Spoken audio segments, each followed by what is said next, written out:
course, ang mga imports, integral part ng championship, and how important the imports will check their temper. Silas Mills is, of course, a problem para sa Mobiline.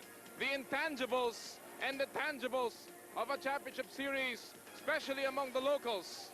And, of course, game plans and the breaks of the game. Nakita natin doon sa laro na nakaraan ay 10 to 12 point lead is nothing in this series. Talagang sa isang kisap mata, yung 10 point lead na yan, nawawala yan dito sa dalawang team na to. Totoo yan. And right now, itong dalawang komponent to naghahanap ng kanilang unang puntos. Chris Jackson getting his first basket from Game 7 situations, and they lost both. But of course, sabi ni Perry Ronquillo, that is all history for us. He's cheering for this team, manalo. Ako, medyo kailangan mas malakas pa kanyang pag-cheer. Machada sa opensa itong Mobileye. Totoo yan. Inside, McClary. And he breaks the ice for Mobiline. 7-2, John Best. Sinagasaan si McClary. Oh, counted yan. And one. Talaga napaka-agresibo ng Shell ngayon sa kanilang offense. Aside of course from playing good defense on the other end, nakakadalawang puntos pa lang ito. Tignan natin ang ayun, yung drive ni John Best, wala sa posisyon si T. McClary. Alam mo yung problema talaga sa Mobiline yun. Para sa lubungin, si John Best. Ayun, nakikita natin. Baka McClary and Mills committed 15 of the team's 18 turnovers back in game number 6. Outside shot ni Silas Mills. Yan ang unang missile na pinalabas ni Silas Mills.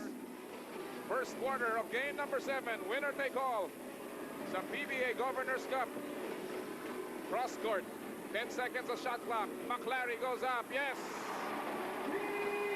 Estertina with a total of 4 points. Played well in this championship series. His last championship was back in his rookie year, and he says, ganado ko, Benji Paras, ganado din sa pagdakdak. Ayun ang maganda kay John Best. Pwede na nangyari noong huling laro nila, mga 40 minutes siguro he was under control. Pagdating ng last 8 minutes, medyo nawala na yung kanyang focus, concentration. Ayan na naman si Benji Paras.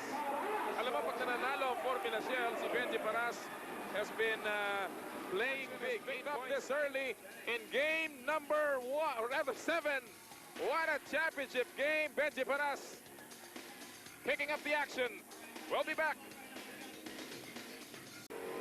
Dahil pag ang Mobiline pinapayagan ng Formula Shell na sumot na mahusay, more or less or almost always lose the ball. Si Williams, dalawa. Ang leading scorer, si Paras at si Esplana. Pumukol sa labas. Patay. Donald Williams for 3. PLDT long distance shot.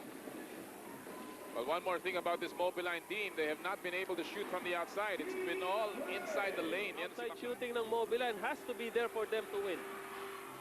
Well, right now they have 3 gunners with Capasio Solis at saka si Patrick Fran. Of course, he's been all that he's done so far. Capasio mula sa kanto, yes! Well, that time there was no rotation. Good ball movement. Alam ko, hinahanap po yung fountain of beauty. Outside shot ni Patrick Fran. Kailangan nila yan. PLDT long distance shot. It's been a while na si Patrick Fran. Only 4 seconds remain. McClary nilusob ang depensa. Yes! And that will do it. It was the first quarter. A barrage of points para sa Mobiline. And they have come to within 5 points ng lamang ng Formula Shell. The battle has just begun. Kung maitutuloy ng Mobiline yung kanilang momentum, nako, sandali na lang ito. Magkakaparehas na halos itong game na ito. Glenn Capasio, lulusob sa loob. Ginamit ang kanan. Wala, rebound ni Victor Pablo. Well, that's an important stop here for Shell. Medyo natigil. Ayun, wala na magawa. Wala na magawa si McClary. He has 3 points. Well, that's good positioning there for John Best. McClary, nilusob naman. Gets the basket as you saw the numbers back in the first quarter. Only with 3 points, Yeng. At isa pa lamang yata ang attempt nito. Dalawa, yung isa, yung kapos. And that's very unusual, lalo na nasa championship tayo. Woo! Pinitin pa sa era ni Donald Williams. Uli lang ulo nito Silas Mills, Uy, libre si McClary. That's a great ball movement para sa Mobiline, Yeng. Double 26-21. Outside, Kial Solis. Lamang po ng 5 lamang ang Formula Shell, but Mobiline has never led in this ball game. Patrick Fran left wide open. Well, there's the extra pass Average again. only 2 points per ball game, but today already banging away here with a total of 5 points. John Best, nasa kanto, na libre ng bagya. Yes! Well, they always go to John Best. Fast break. Bounce pass. Solis, ikaw na, sabi niya. Huwag na Ay, ayun na. Itong tatlong locals na lang talaga yung mayari dito ng... Alam mo ito, mahilig din pala sa basketball and sports in general. Si Manny Pangilinan, Silas Mills. Well, ang balita nga natin, he was a team. McLary. Nag-step up na rin ang depensa ng Mobiline. And that's... ayun, nawala naman si T. McLaren. Oy, nako! Ano ba yan? Oh boy. Sos Mariosep. He has 3 fouls. And he gives up his 4th with 4:47 dito sa second quarter. Well, yan, just T. McLaren is just, well, trying too hard. Ano? Yun, nakita naman Malinaw natin. naman yun eh. Malinaw. Pero hindi mo siya masisi. Talagang nandun yung kanyang matinding desire. Nawala lang sa isip niya na tatlo na pala. Hindi pa nakakakain yan. Oo. Tumira sa labas si Alzoles. Wow! Ay! At ang pinagmamalaki ng Davao at saka ng Mandaue City. Ano naman, ikaw naman, no? Nanonood lang siya. Naglalaro pa nga pala. May liga pa kayo eh. Meron pa. Samantala, ito si Williams. Pinili ko eh. Lusot! Ang ganda naman nun. Dalawa-dalawa'y bumantay. Napasingit niya dun sa dalawang dumidepensa. Foul shot. Masyado kasing malakas ang pulso nito si Ale. Sa ito, magandang pulso si Jerry Esplana. 6 points para kay Jerry Esplana. Esplana looking at John Best. Best sees an opening. Difficult shot. Oh, what a shot. Practically behind the basket yung kanyang pagtirang yon. At alam niya yung defensive ability ni Silas. Uy, naku naman. Ay, nako. Ano ba yan? Glenn Capasio with an impossible shot inside the shaded lane. Laban sa dalawa yon, ha? At kung mahirap yung ginawa ni John Best, eh mas mahirap itong ginawa ni Glenn Capasio. Yun. Binitawan na lamang niya as he was falling down. Watch it again from another angle. Sumabay ka pa. Dalawa-dalawa yan. Iniwasan niya. And a possible 3-point play pero nagsablay siya. Rebound, scramble, pinulot ni Esplana gets away. The reverse! And they're pulling out everything that they've got here. Mills has only 8 points in this ball game. Alzoles, yes! Again, locals against locals. At medyo nawala na sa eksena itong mga Bayan of superstars. And what a classic game it has been so far. We start the third quarter and Jerry Esplana opens up the scoring. 12 points he's playing today. Tuloy ang magandang laro ng mga locals, especially Jerry Esplana at the guard position. Silas Mills now going to work. And he gets the first 2 points. Arthur Capasio from the corner pocket. Wala. Picks up his own miss. Nakita natin na yung ball movement nila ron maganda pa rin. Nahuli pa yung rotation pero ito naka-adjust na yung shell rotation dito. Mills nakakita ng buwag. Yung pasa niya nasa apal. Mills pa rin. Sasaksak sa loob. Nasa apal na naman ang bahagya. Medyo nagpilit din si Silas Mills, ha? Oo, pwede siya dumrap pass pero he chose to take it himself. John Best. Nice fast break play para sa Formula Shell. For Formula Shell. Tignan natin, Silas Mills gustong makabawi dito sa second half. Outside to Glenn Capasio. And Glenn Capasio has been hot from the outside. 8 points in the ball game. Dalawang PLDT long distance conversions. And they come back the other way. Solis looking, taking the shot and gets the basket. And it's a tied ball game at 47. Well, you really have to appreciate the... It has been the locals for both teams. John Best. Nasapal sa likod. Pero pumasok pa rin. Ay, nako. Well, takes of the game again.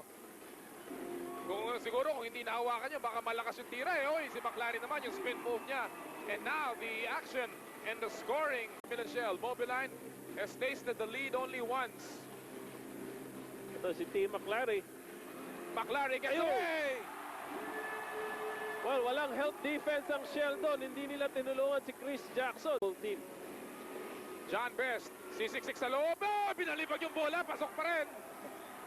Paulit-ulit yung play na yun ng nases pa yung Mobiline defense. Hindi nakaka-adjust kagad. 53-51. What a ball game. Oh, side shot! Si Silas Mills naman for 3. And Mobiline back on top by 1. Ito na si T. McLaren. Hinabol ni Williams. Binigay kay Capasio. Tuloy-tuloy sa basket. And that will go in. Mobiline is on a rampage. They're online here. And they're on top by 3. Maganda sana noon, would have continued the momentum for Mobiline. Tignan natin local scoring, oh. Mobiline, lamang sa local scoring. Whoa! Sos Mariosep! Ikaw na ang mapunta sa game number 7. And this is where you raise the intensity and your level of play. Donald Williams on the rise. Watch it again. Tignan natin. Tignan nyo itong tirang to. Habulin ni Glenn. Well, you want heroes on the rise? Yun. That's a hero on the rise. At pagkahin sa bigger heart, which team is hungrier? Eto, malapit na nating makita sagot. And which team is destined to win another crown? Outside shot! He is red hot here in the third quarter. Total of 9 points. It's back to a 5-point lead. Mills. Yoy! Confident shot. Walang rebounder to Yeng. Cool na cool, oh. Another bailout shot. Nothing there. Rebound ni John Best. Yes! Oh, tumigil na naman si Silas Mills. Hanggang hindi mo naririnig yung pito, kailangan diretso lang ulang. Diretso. McLary. Yoy! Papasok din yan. Ay. Kung ano yung coolness ni Silas Mills. Science, ano? In this game, talagang labo-labo, bara-bara na. Ikaw na, ako na. Yan naman, si Victor Pablo naman. Nagpapasimula na rin kumiling. First 2 points ni Victor Pablo, and he certainly has to pick up his scoring. Ano yung importante, yung mga teammates niya nag-contribute na. Kailangan makapag-contribute na rin si Vic Pablo. Mills pulling up for a 3. Panaman! Ngayon nag-iinit ito si Silas. Third quarter, Mills nakakalas! Ay, ito na. Silas Mills. Best nilabas kay Victor Pablo. Jump shot, yes. Well, ito na yung contribution by Vic Pablo. Outlet. Uy, foul si Donald Williams dyan. Uy, nako. Tagilid ka dyan. Pag tinamaan mo si referee Bernarte, medyo problema yan. Well, they're not yet in the penalty. Well, that's still a good foul, ha? Kung wala sila sa penalty, that means, yeah, tingnan natin. Ayun, ang tulak. Mills actually, or rather McLary actually had a leap on Donald Williams. Perry Ronquillo rolling up his sleeves now. Well, it's time to go to work, guys. And they're certainly working hard here. Royal turnover laban kay Silas Mills with only 0.9 of a second remaining. Para nagpe-pacing lang eh. Ngayon, ito na. Ayan. It's winning time. And Silas Mills getting another bat. Sa statistics yan. We talked about yung 80-point barometer. Well, today, obviously, this will be broken. But mukhang dito sa Game 7, wala na yung mga stats na yan eh. It's all heart, it's all destiny, and it's all history here today. McLary, yes! May kasama pa, humihingi pa ng foul doon. Si D. McLary. And it seems like Formula Shell will ask for a 20 ball movement dito sa play na to. Well, that's what you call making those extra passes. Ano yun, makikita natin. Yun ang resulta. If you move the ball and make the defense work, merong isang maiiwan dyan. Ayan, naka-advantage siya dyan si T. McLary. At ang problema talaga ng Shell now, dalawa. Wala pagtungo sa kanya. Paras, iniwasan. Nakapakaganda naman ng layup ni Benji Paras. Kala mo, slow motion. Ano? Stop para sa Formula Shell. Dito sa second half, iilan pa lamang ang ginagawang puntos. In fact, if you look at it, 8 puntos pa lamang ang ginagawa ng mga locals. It's been all imports para sa Formula Shell. Dito naman si John Best to cut down that Mobiline lead to 2. Nadagdagan pa ang, Uy, ang ganda sa akin ni Benji Paras. Matindi talaga. 2 points lang po ang lamang. Esplana, pass, Benji Paras. Oh! Spectacular shot mula kay Benji Paras. And it's all tied here at 70. Power back in action. And there's reverse to tie this ball game.